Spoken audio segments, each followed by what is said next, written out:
former Alliance of American Football Players Colton, Schmidt and Reggie Northrup have filed a class action lawsuit against the league, co-founder Charlie Ebersol and majority owner Tom Dundon, alleging fraud, breach of contract and a series of other transgressions.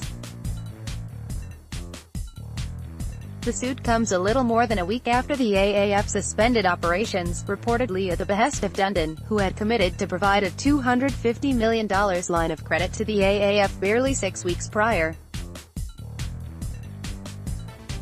The suit says Schmidt and Northrup would not have played in the league had they known the AAF was not financially viable from the outset. The document also alleges that the intent of its main investor was to fraudulently, deceptively, and pretextually acquire underlying intellectual property and/or technology from the league and then cease league operations. The suit later goes into more detail on those charges, accusing Dundon, who's also the founder of Dundon Capital Partners, of investing in the AAF not because of the football, but because of the league's other assets. The filing alleges that the true motivation of defendant Dundon was to acquire the smartphone application intellectual property that could be used for gambling on player performance in fantasy football and real-time proposition bets, and that Dundon has continued developing those products in the wake of the league's shutdown.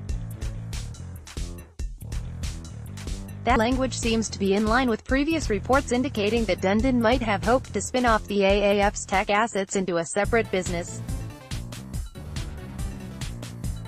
In addition to questioning Dundon's motivations, Schmidt and Northrup allege that the league's executives continually misled players.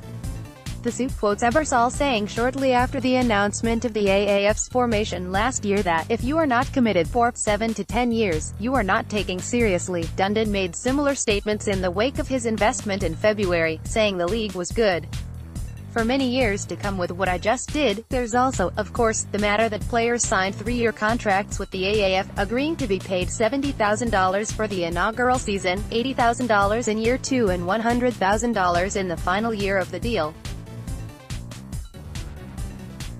That money doesn't appear to be forthcoming. For a league that existed for less than 2 months, the AAF has sure had a knack for churning out legal paperwork. In February, a VC veteran named Robert Vanek filed a lawsuit of his own against Ebersol claiming a conspiracy that forced him out of the league's leadership. Featured image via Thomas Petka, iStock Getty Images plus related read, Game over? AAF suspends operations as fall shutdown looms.